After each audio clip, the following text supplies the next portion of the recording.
Hey, it's Shabes, and welcome to another edition of Anitube Digest, where we go over the best and not so best anime YouTube videos to come out this week from the 12th of February to the 18th of February, 2020. And now for the first video that...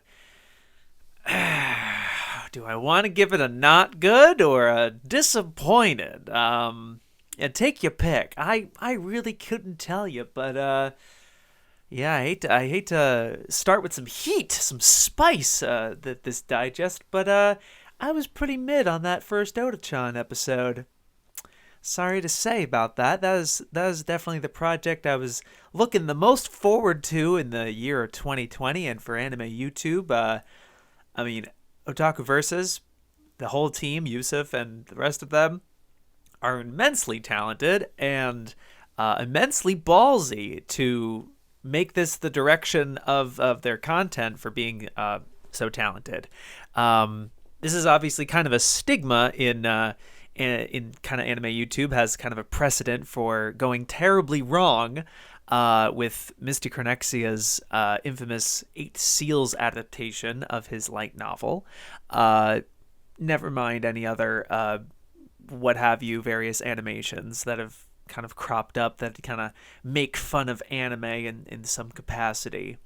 But he's not making fun of anime here. I'm going to refer to Otaku-VS as kind of he. I know Yusuf's kind of the brain behind this operation and the driving force, the one who is risking 20,000, an investment of however much he made, and then all of the money he did make in the easily the most successful Patreon campaign I've ever fucking seen. It was incredibly impressive and really cool. But yeah, this is just the first episode. There are 6 episodes total.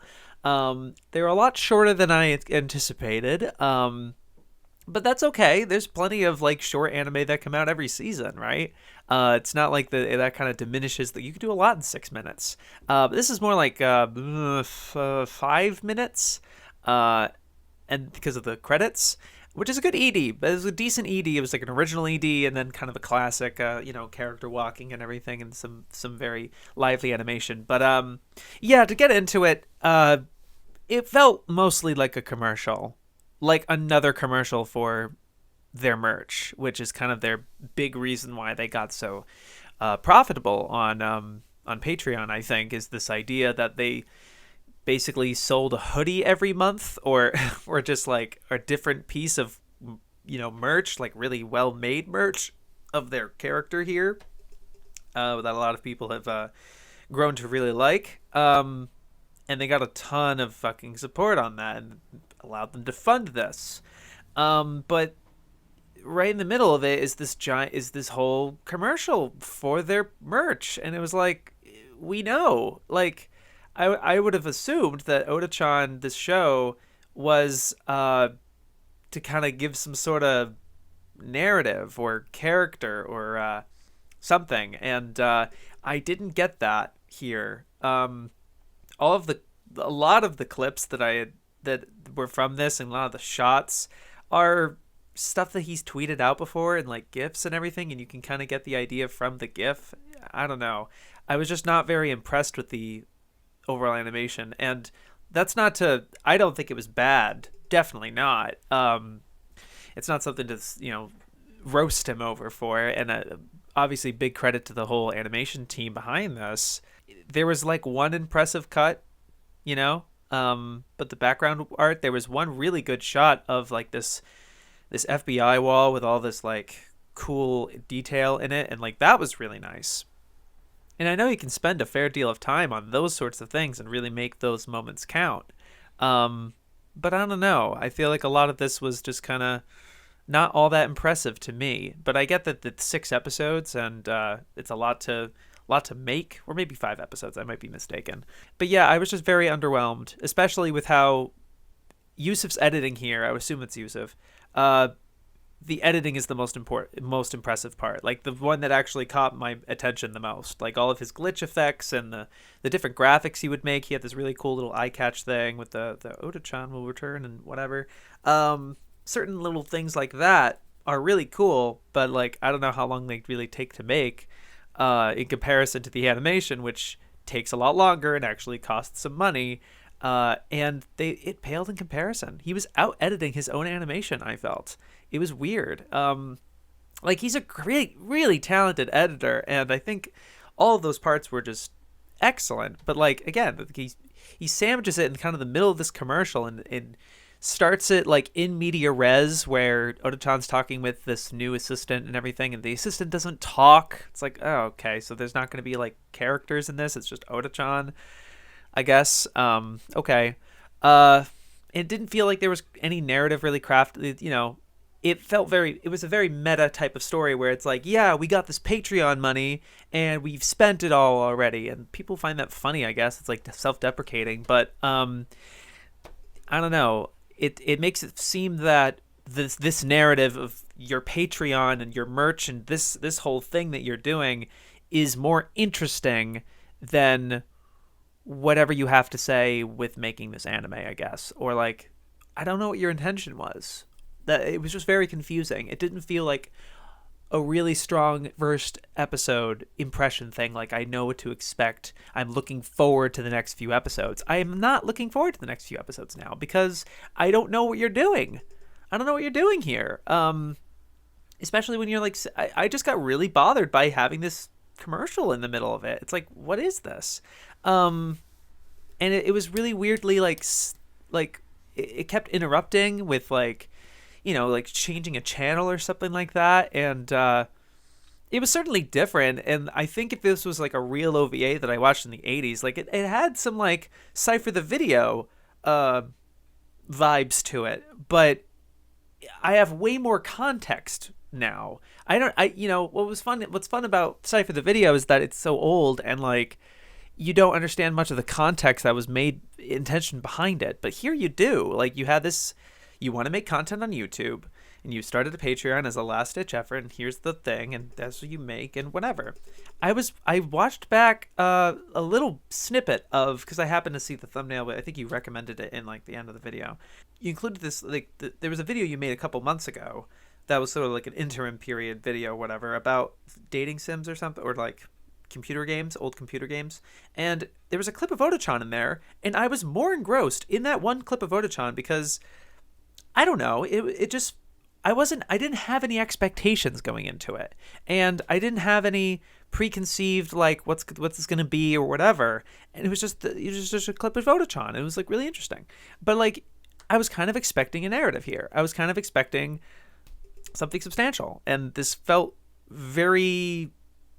It didn't feel slapped together. I wouldn't say that, but not a great first impression for me. That's what I can say about it. I watched it twice.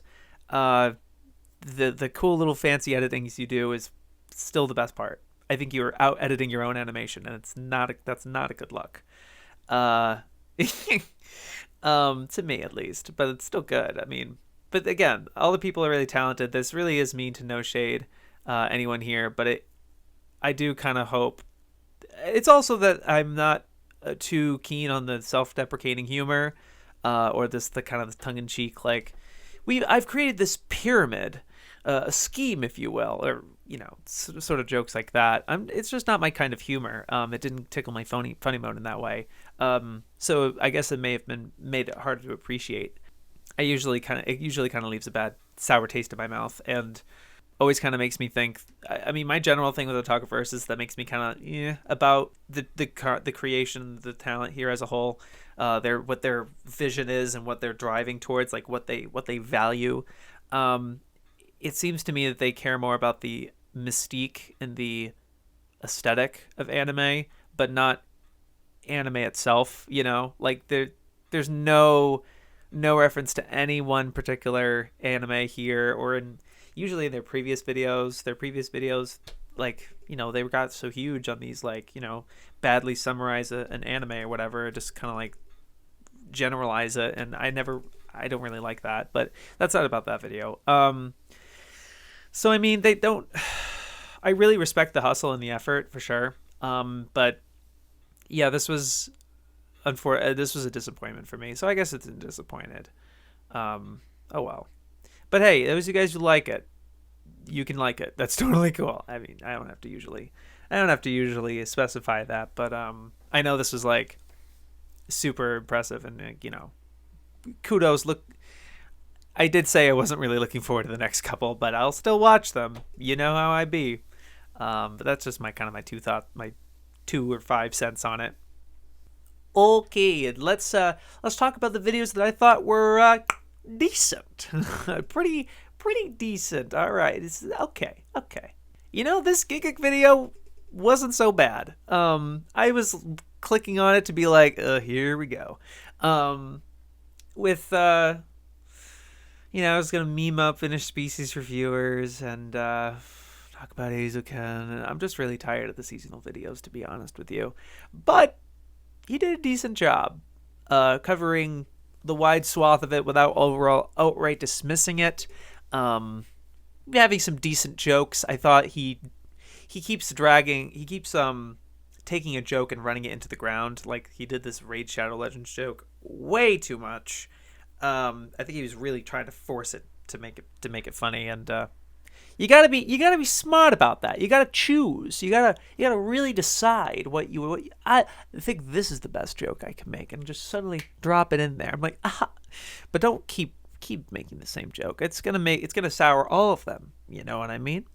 But his interviews, reviewers, he saved it to the very end. Smart of him, considering it's the most popular fucking. Didn't make a big deal of the Funimation thing or the Mal thing. Thank God. He just talked to, he actually put his 2 cents in and was like, yeah, I think this is hentai. They did it in a kind of a cheeky, kind of fun way. It was all right. And he gave good enough points and good enough time to a bunch of different shows that, again, nobody's talking about because this season is just a dry spell, apparently. Like, I guess Azuken and Reviewers is the only 2 that anyone wants to give a shit about. Oh, okay. He keeps doing this. He really wants to keep with this isekai thing. He thinks he's the fucking genius of isekai comedy or something. It's like, and then he makes this kind of stuff like a lampshading joke of like, come on, man. They know what we get it. There's no isekai this time, and he literally had to start with Isekai Quartet 2, and he had to just make a whole extended awkward rant tirade of like, it's Quartet, but there's 5 shows. Yeah, okay. Please move on. Please end. It makes it sound like it's not good, but I by the end I was warming up to it. I was like, okay, yeah. I mean, it wasn't insufferable, right? when it comes to the seasonal stuff, there was so many videos that I just clicked off of, dude. There was just like 3 minutes. I was like, I can't anymore. It'd be like that with anime YouTube, and that's okay. So that's why I'm here. Anyway, this Gigguk video isn't so bad. Decent. The Anime Man. I liked his Locked Inside a Manga Cafe for 24 hours straight video. It's got the same vibes as Sea Dog's video or Aki's recent arcade video. I really like. I think Sitsnap also made something similar of like going to a particular Japanese related thing and exploring it, and I like this kind of content they're making. Gigguk has yet to dip his toes in that, but I think he'd be good at it. He just needs to step out of his comfort zone. But Joey did pretty good here. It was interesting seeing this manga cafe, and he gave a very fair tour of it. Gave all the stuff.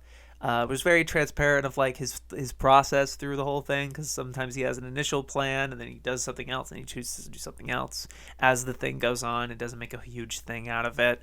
Doesn't get stressed over it or anything like that. It felt very natural in that way. It wasn't as involved or lavishly crafted like Z-Dog's video, but that's okay. It's just kind of a miniature challenge that he made for himself, and it was really interesting.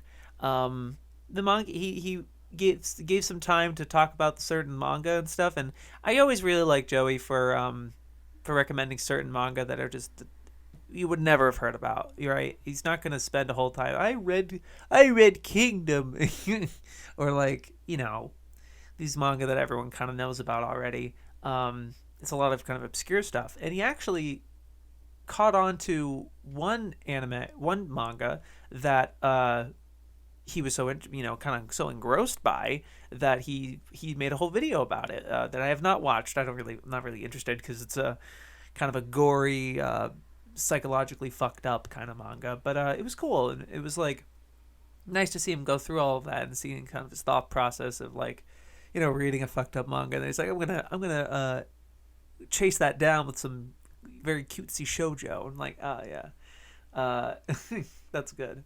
So I thought that was comfy. That was a good time. Hiding in public. Hello. Basically, the 2028 Crunchyroll Anime Awards. I think you're the only person that actually made a video on this so far. And you were very timely, of course, because this only happened a couple of days ago. Like, at least in, so it's a very, very short turnaround. And for a short turnaround, this was very, very decent. I really liked the comedy you had here, like the reactionary and the text you have and everything like that. And, playing, it felt like one of those, it was very on brand of the kind of YouTube, I don't know, it felt like a albino video or kind of one of those YouTube poop stuff where it's, they're just doing the gameplay and doing some edits on it without being too obnoxious. You're very tasteful with your edits and your editing choices. The repeating like "I love this man" and like doing like different to different people was really funny. But it was also mixed with your genuine thoughts and opinions about the Crunchyroll Awards. Of what you liked and what you thought was decent, and you didn't dwell on anything negative. You didn't even bring up a lot of the controversy, or not really controversy, but like negative stuff that was going on when this dropped. You didn't really dwell on that too much at all, really. You just appreciate what you liked about it, and I appreciate the intention for that. I would have wished kind of an either one or the other thing, because I like both of them. But together, I just kept I kept wanting to go back to the funny ha-has. I would have liked it just being edits, like funny edits and stuff. And it can include your voice and your like entry and if it was like a purely comedy driven video, I would have really loved that. But it kind of kept switching between, you're like shifting hats between goofy haha experimental funny mode, because you rarely do stuff like this, and the you see, I really liked it for this reason. You see, I subscribed to this person when they had 19,000 subscribers, and I really, they were there for me in a really, really tough place back when that's your whole thing. And it's very unique for perspective and stuff, and a lot of people appreciate that, and I want you to keep that. I just think, doing two of them, if it was like going back and forth, it didn't feel like whiplash so much. It was just kind of like, just kind of go back. It felt like two very distinct flavors, and not like peanut butter and jelly flavor, like peanut butter and jelly, like Match Made in Heaven kind of mix, but not a bad mix either. Not like I don't know, barbecue and pineapple or something. Like, I don't know. It was just two flavors that existed together. And it was like, oh, okay, I guess I'll just keep swapping between the two. This is a very strange analogy that I've been building. But I liked both of them. It was just kind of okay. But again, really good turnaround. I felt this was a good video just to include, so I was able to give my own 2 cents about the Crunchyroll Awards, because I watched them and figured, oh, I might want to do a reaction. I might do a thing for Digest, because that was a thing that happened on Anime YouTube, and so for people live streamed it and everything. But in retrospect, I really don't have too much else to say. Everyone else is kind of... I literally didn't see any of these shows except Sarazanmai, and it didn't win anything. So I kind of didn't give a shit. Although I would say that the Mob Psycho 2's OP did not deserve it. Very mid. Absolutely not. A hard disagree on that one. But other than that, I was okay with it. The rap in the middle of it was kind of funny, cringy, but I barely listened to it, actually. I was just kind of watching other people react to it and hearing it on low volume. I'm like, oh boy. But it's funny, nobody mentioned that, like, they're rapping in the area of their studio, of like the Crunchyroll offices that they renovated, instead of paying their translators fairly. So, like, it was just funny that nobody mentioned that. It's just ironic that it's like, is this what you built the new offices for? To rap, to make to film your music video in? Yeah, okay, I guess. Okay, you may as interesting choice. The presenters were good and all that, but I don't know. It is technically getting better every year, but it's still got kind of a ways to go. I think it needed to be rehearsed. I think it really needed. There was a lot of awkward pauses and weird transitions, and they were kind of doing it on the fly, and you could tell it was very live and staged, but it wasn't rehearsed. They're not prepared and ready for it. I guess you could tell that they definitely did a rehearsal at some point, and they kind of have the feel of it. But they left. It was a very loose rehearsal where they were like, and then we're gonna talk a little bit, and then I'm gonna ask you this question, and and they just kind of did it. And so you can tell, like, all of the presenters, they did it where they would do a little bit of small talk, and then the host would give them kind of a unique-ish question, but really it was just a prompt to tell them to say the prompt about, here are the nominees for whatever. They give like a little spiel, but it wasn't off the cuff. It was all scripted. That was all, like, you could tell each presenter had to look at the screen and read it. And they had it was very wooden in that way. They didn't, like, they didn't really smile, or they weren't into it. It was really funny with Sea Dog. He was just really like, yeah, I don't know, so it's not JoJo. I resonated with that energy a lot. But yeah, it was fine. And this hiding in public video was fine. I'm happy you experimented though. Keep on with that. I think you got something there. I think you've seen enough YouTube to know what's funny, and to get the good edit. Let me talk about this Math Whiz ramble. It's not. I thought at first it would be one still image, but she overlaps the computer screens here with the various AMVs that she's edited. Just rambling about AMVs for 40 minutes. Oh God, what have I done? Very good reference, good anime YouTube reference. But this was interesting. I really I appreciated the shout out for Money Gore, and how it inspired you to make something like this to reflect on the AMVs that you've made. And as you were reflecting on them, I would rewatch them.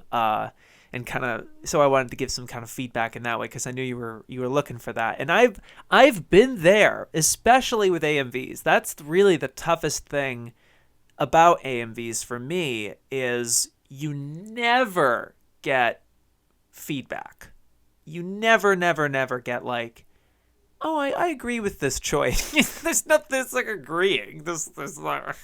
It's not like an analysis video. As you lament here, there's a lot of advantages and disadvantages to making AMVs, and I happen to love all the advantages and can stomach all the disadvantages. So I'm able to love making them, and I like that each AMV that you've made so far has been kind of coming from a different place or a different approach. It seems the first one being kind of just a suggestion, and like, wouldn't it be cool if you have Stain with this song? And those are always the best ideas, it's always like, yeah, I'm gonna do that.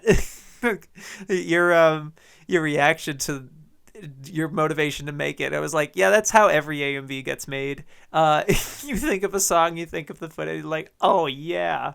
And then you're right, a gospel to this fucking one part you say where it's like, yeah, no one's ever gonna make an AMV like this, of like matching this show with this song. So it's up to you. And it's like, yeah. Well, I don't know if Mathis exactly says that, but it's like, yeah, that's what I'm saying. So that was great, and I was happy you were able to reflect on it. It's very helpful for sure. Your Bloom Into You one was much better on the second watch after I had watched the show. I watched it when you put it out, and I'm like, yeah, it was pretty good. I didn't have too much to say because I didn't have much context. But especially after watching the show, and admittedly, wasn't for me. It just kind of didn't hit for me. It was just, I like some parts, but you have a very keen understanding of that show and what like the meat and potatoes are, and knowing the right clips and the right things to show and the right parallels and everything.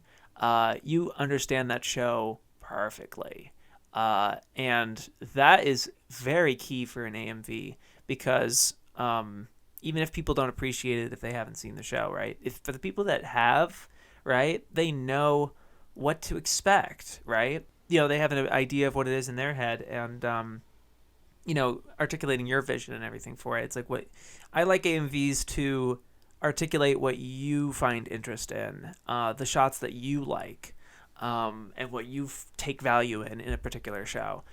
So I enjoyed your AMV a lot more having seen the show and not appreciating it as much when I was watching it, and then watching your AMV in the context is fantastic. Makes me appreciate the show a smidge more, which is mission accomplished, I would say. Really good song choice too. But your Hunter x Hunter one was especially interesting because I believe it was first time I've heard Poppy, I think ever, but first time I've heard any of these songs. But it's multiple songs, and it didn't sound like it. It was so seamless in their transitions. It was completely seamless, and I think it was. Is that the whole length of each song, or did you take just the snippets? Because I couldn't tell. It's really interesting. I thought it was fantastic song selection because I just like the energy that those songs had matched with Chimera Ant arc. Like, you could be like snickering to yourself of like, isn't it ironic that I'm putting this hardcore show with this cutesy haha? And it's like, yeah, but you gotta embrace that, right? I was like, one of the things with my what I found with my taste is that I put the most vintage, like classic, prestige anime with the most basic bitch. I've said this so many times because I love it. I'm gonna keep repeating it to myself because nothing has ever been more true about my content. It's just facts. But that's the good shit, man. And like you said earlier, it's like no one else is gonna make this pairing, so you got to do it yourself. And I love that. So, and I could tell towards it was about the third way through that I was like, oh, she's taking the entire Command Ant arc and doing the different sections and stuff. Ooh, okay. And it's been a long time since I've seen Hunter x Hunter or Chimera Ant, and I'll admit, I'm kind of mid on Chimera Ant. It's just so long. I remember just being collapsed on my couch, just like, oh, it still was my third favorite anime at the time, and I remember feeling that authentically. Anyway, but you have such a great understanding of that arc as well, and knowing the beats and the proper things to kind of show, and what's the best pacing for it, and everything like that. It was fantastic. You don't have to sweat so much about the effects. I mean, even Urban will tell you it's just like he doesn't learn those effects until he makes them. Until he's like, oh, there's a thing I can do. And I'm sure Mudon would say the same thing.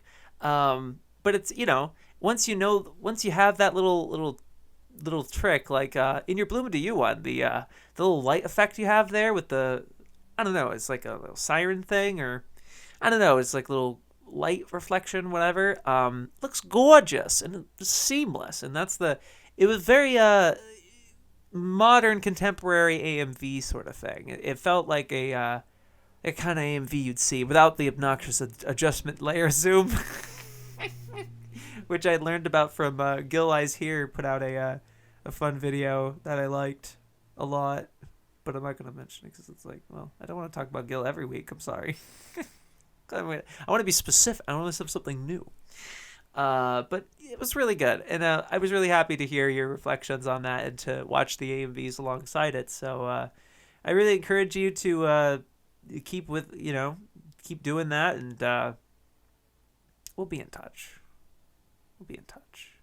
All right, and I'm gonna go for it. I'm gonna do it. I'm gonna call it the best videos of the week. This was on the cusp I was about to put this in decent, and then I saw the video again, and I was like, you know what? No, I really liked that. I was smiling the whole way and cheering you on. Basement Life, or oh shoot, 10 lead. I'm not actually following her on Twitter, and Jeff doesn't tweet as much recently, so I guess I've just kind of been living my mind. But Jeff's girlfriend, 10 lead, I believe, I might be mispronouncing that too. I'm so sorry. Put out a video all by herself, without Jeff and this is what I've been waiting for. Matemashita! I love wholesome gyarus, and great niche subject to talk about, and something you seem to really like, and it's something that, like, it's not like a thing for clout, right? And you talk a little bit about Gaoka-chan, but a lot of it is this other manga. I forgot the name of it. But he talks about this manga for a fair deal. It's a short video, kind of a not too big of a deal, right? And not trying to make a big thingamajig out of it. But I love little vids like this.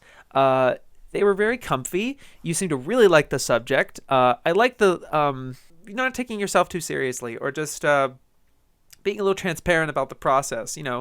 Being open that, like, Jeff's not here to whatever, and you're doing this by yourself, but also, like, there's some parts where, like, the lighting was kind of weird, and they're like, oh no, the lighting was off, and you actually, like, say that, you mention that, and I'm like, okay, good. I would much prefer that to, like, I don't know, just ruin the whole thing. I don't know, or just not noticing it, or something I would be noticing, but I was like, I wonder why that was. But I like the transparent, I like the honesty, and I like the what's the word? Authenticity? It's kind of like honesty. But, like, you seem to really like this type of genre. And you'll also admit, you're not like a connoisseur or anything. You're not trying to, like, explain what a gyaru was. I really appreciated that. You didn't dwell almost at all on exactly what they are, right? Or just their origin or whatever, not trying to make a educational thing. But recommending a nice manga and a good anime that I've heard good things about, and I really enjoyed it. Also, had a really smooth ad at the end of it. Like, Tenli was saying that, like, I can't wait. I'm really liking this manga so far, and I'm gonna keep up with it on Bookwalker. And I'm like, yo, that was really good. Like, it was like smooth it, like slide into the DMs kind of thing, and like, so I appreciate things like that. So that was cool, and it was great to hear from Tenlead, and it didn't seem like it was prompted by Jeff or anything, and like, he finally motivated her and she was able to do something herself, right? She was kind of brave enough to turn the camera on and talk about these gyarus, and it was like, hell yeah. So I'm just gonna give some props to that. Put it in the best videos of the week. That was a very, very neat little package. I liked that. All right, I'm gonna geek out about KrisPNatz again. It's kind of gonna be the same thing every time I feel attacked, because if not me, this guy is so funny, and his editing's okay. So, like, he's so funny. I remember one joke he said, like, I might have a bias for my bias, coming from my bias, like, bias, by ass, my bias, like, bias, yeah. I'm sorry. It was just so funny. And, like, it's nothing but those quips, the entire thing. And he's geeking about the whole thing. He's not dwelling on the premise. He's just talking about the best boys and the things that he really admired and maybe not so liked, and like, it was like a swarm of stuff. It wasn't like a review, it didn't feel like. And he does spoil it at the end, and kind of like the ending and everything, and he covers the whole thing, covers the anime and also covers the manga afterwards. Kind of the whole thing is a complete adaptation, a complete manga, not a complete adaptation, unfortunately. It needs like another core, which is unfortunate. But I did want to get to this. It just kind of passed by me, this particular anime. But again, I mean, this, I believe he's doing it for Joshi February thing, so that's why he's covering this in particular. But it's another example with KrisPNatz covering a show that is definitely not because people are talking about it. It's not the hot button topic. Like, it's not Eizouken. Like, I love Eizouken so much, but it's really transparent when you're making a video on it, like now, right? To me, or reviewers, right? It's just, come on. That's kind of my thing. But KrisPNatz is just doing what he wants, you know? And his editing was a lot. I think this is usually his format, but the other videos I reviewed for him has him filming himself, but maybe he just wasn't filming himself this time. But it's all photos. It's all still images. He doesn't use clips, and he does, you know. But it's not like background guy like that. But like, it was great. He clearly watches through the whole show and screen caps a lot. He screen caps all of his like favorite stuff. And so he has a lot of specific moments that he wants to show with the subtitles and everything. And it really feels like you're getting a sense of the show itself, and you're not just watching generic clips, right? You're not just kind of watching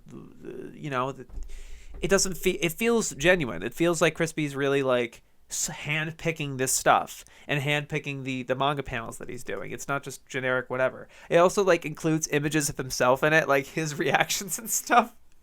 Like some little like really sudden things here and there, which is really funny. Oh my god, he had like, you know, people, right, YouTubers, they just use a lot of like memes or out of context clips or reaction images or whatever.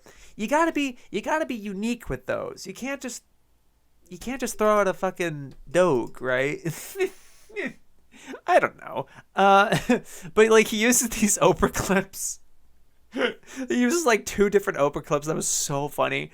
What was one of them? Was like, he mentioned something about Weight Watchers, and he's like, Oprah's just like, I love bread. It's just so funny. I have to watch the video again. It's so funny. He's great. He's a great content creator. He's coming up. He's up there with SidSnap for me, of like, constantly like, I'm not watching everything they make, but when it's one thing that I'm even modicumly interested in watching from them, it is always a good time. Smile on my face. Very unashamed to be himself, and sick. I love this video. I really like KrisPNatz as a content creator. You guys need to watch his shit. He could be, you know, it's good, okay? It's great. I'm going to talk about another kind of endeavor, a project of sorts that takes a lot of time, and it's kind of a group effort. But this one I think paid off fairly well, and I just wanted to commend it. Evanito put out a decent abridged I shouldn't say a decent, really good. Decent for abridged standards, and then being an abridged, which is like a lot of work and a lot of coordination with the various voice actors and writing, like very deliberate writing, and the editing, of course. I just got to put it in best category for me. This is a abridged of Overly Cautious Hero, and I liked I was saying that the era of abridged is almost dead, but Evan's bringing it back with, you know, a seasonal that, like, I think he's mentioned that he wanted to do something like this, so sort of deal. And I'm so first of all, I'm happy it was an actual fucking abridged episode, and it wasn't like the episode just wasn't like used to tell memes, right, or just to make the jokes, haha. But you actually like abridged the episode. Like, you could tell it starts at the beginning of I watched this first episode. I didn't watch Overly Cautious Hero, but I watched the first episode with a friend or whatever, just kind of randomly, and it was fine. So I was familiar with the pace of the overall like sequence of events, and there was the accurate sequence of events here, and you're not trying to make it better, like Sword Art Online or something that's like overly long. It stays its fucking welcome. Abridges need to be this length that you have right here, and so it felt great in that way. You did the lip flap kind of thing that the Team 4-Star kind of paved the way for, but I don't know how much you leaned into it and like really made an effort out of it, because I feel like Team 4-Star, by season 3 for sure, they were just doing way too much with it, where they were completely messing it up with like changing where the characters' eyes were moving, and like really manipulating it, and almost like the episode was some sort of marionette, which was just kind of annoying to me. But but this felt it was a decent mix of accurate lip flaps, like really synced lip flaps, and what felt kind of natural, like you were dubbing over the episode. There wasn't anything too overly ambitious with the editing with this one, and I feel like that's the way Bridges should be. It needs to be articulating the voice actors on display and the writing, and the choice of how it gets abridged. And I really liked it for that. I think it was a very good job. I'm not sure if you wrote it, but the humor is very of the current era. It felt like an abridged kind of, where they it's sort of hip and overly animated with the performances, at least, but the script certainly calls for that sort of expression. There's nothing too subtle about it. I like the skew of the main conscious hero being more of a clout chaser and running with that joke the whole way through, kind of reimagining and bending the kind of the reality with the show, in classic abridged fashion. You just seem very well read on this style and know what it takes to make it good. So I thought it was a very admirable, good first, especially your first abridged. This feels like a seasoned guy. This is like, you've been around the bush, but maybe that has to do with the kind of the perfection of this genre, I suppose, or of YouTube video with the bridges and everything, that is getting kind of tired, but when done well, it's good. You still got it. They still got it, and so I really liked that. Very good job, Evan, and everyone involved. Give you full credit for that, and yeah, I really liked that. And I'm gonna give this the best video of the week because I could have given it to Oda-chan if I liked it. If it, I would have probably given it to it if I moderately liked it, because it was just, I would have just kind of gone with everyone else and sort of praised it, for the achievement and everything. But gotta tell it like it is, and this video impressed the hell out of me a lot more. It's just called Horror Anime, by Funebure.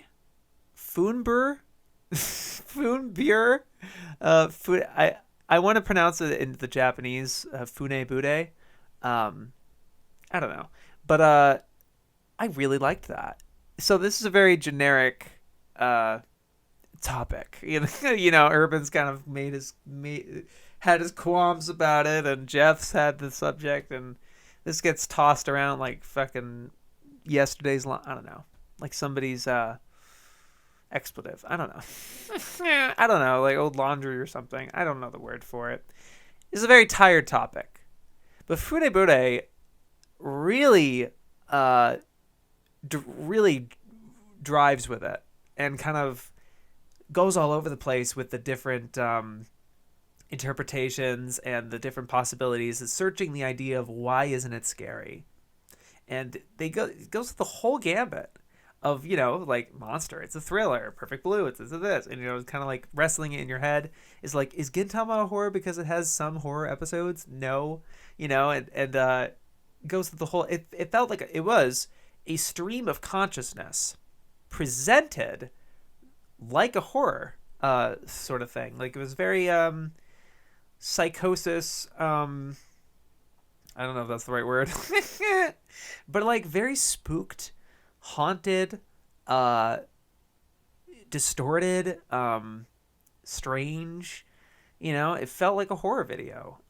In the same vein. So you're embracing the video in the form of an analysis video. A fairly, if this was just the script, I think if this was just the script, and also, I mean, even if it was just the script, it'd be somewhat original, because you have this dialogue back and forth with these characters. They're like, is it you?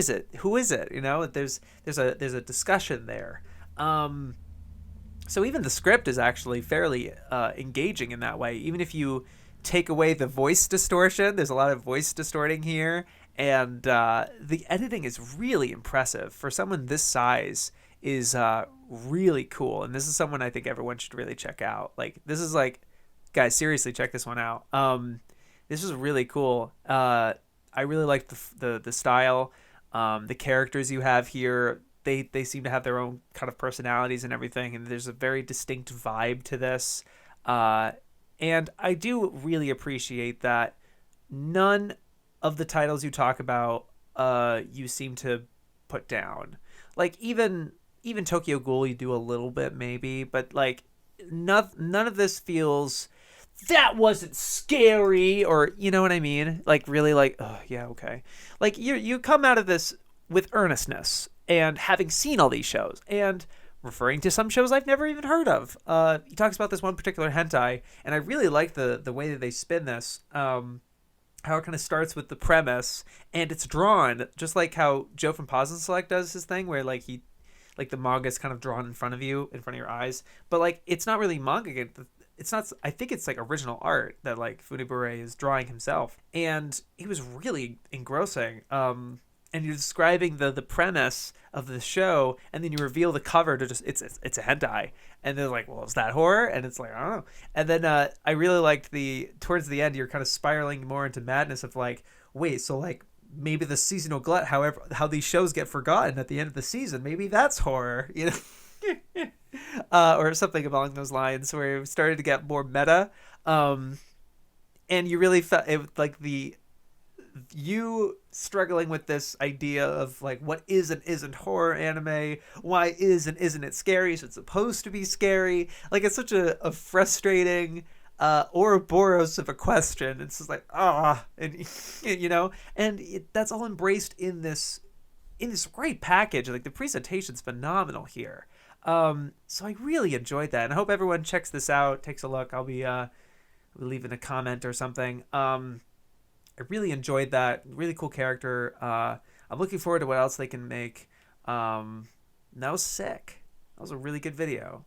That's the shit. That's the fucking juice, dude. That's it, chief. So I think now that I'm having a bunch of hiccups, I'll call it for this episode of Anitube Digest. I hope you enjoyed. I did say I was gonna talk about turning this into a legit podcast to be spread to the interwebs, the RSS and whatnot, so on and so forth. But that is in the process.